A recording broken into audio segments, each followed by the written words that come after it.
Yak and Yeti has been one of my favorite restaurants at Disney's Animal Kingdom for quite a while now, and I got to experience it again on one of our most recent adventures. And in today's video, I'm reviewing the entire restaurant, from the price, the service, the atmosphere, and most importantly, in my opinion, that delicious food. Let's take a look at the price first, and Disney ranks Yak and Yeti with $2 symbols, meaning most items are under $34.99 per person.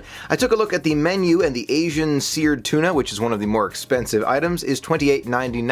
So in my opinion, Yak and Yeti should get a 7 out of a possible 10, where 10 is the least expensive Disney meal and 1 is the most expensive. Now let's move on to the food, and I've got to tell you, it impresses me every single time. On our recent trip to Yak and Yeti, I had the Kobe beef burger, and it was out of this world. One of the best things I've had at Walt Disney World, definitely the best thing I've had at Animal Kingdom. It's so good. It is so good. I can't wait to get it again. I love it. I absolutely love it. Highly recommend Kobe beef burger, Yak and Yeti. I've had Kobe beef before at several different restaurants. One that comes to mind for me is the Cheesecake Factory. They have a really good one there, but in my opinion, it cannot compete with Yak and Yeti's. That is one of the best Kobe beef burgers I have ever had, and that's not the only thing that I've ordered from there. I've had the honey chicken. I've had the ribs. It's all delicious. My family loves Yak and Yeti too. My mom loves the seared miso salmon, and my sister is a big fan of the chicken tikka masala. She said that's one of her favorites. We gotta go back and try that one again. Given the outstanding quality and surprising consistency that they're able to produce fantastic quality, I have to give Yak and Yeti a 9 out of a possible 10. It is absolutely delicious. Now let's move on to the service, and Yak and Yeti is actually a much larger restaurant than it looks from the outside. Yak and Yeti has 2 different levels for that table service dining. Now they do have a counter service location too right next door, but that's not what I'm talking about in this video, just talking about table service. I've tried the top level, the main level, they're both great. Despite the fact that the servers do have several tables to take care of, they always do a great job, and they even have a small card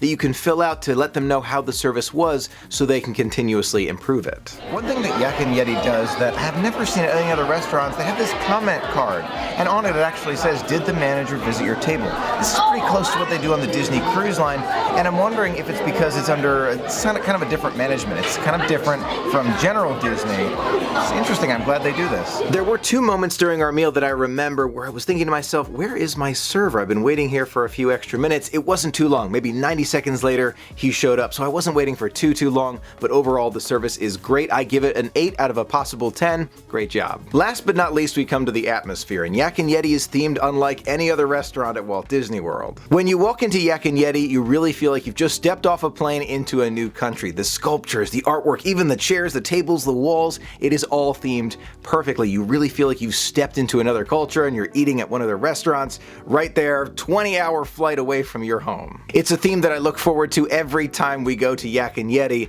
Now there is one thing that I noticed that was a little bit off on our most recent trip to Yak and Yeti, and that's the temperature. This experience could only be improved one way, and I'm the last person on the planet to complain about this, but it's kind of cold in this restaurant. I don't get cold easily. Honestly, I don't.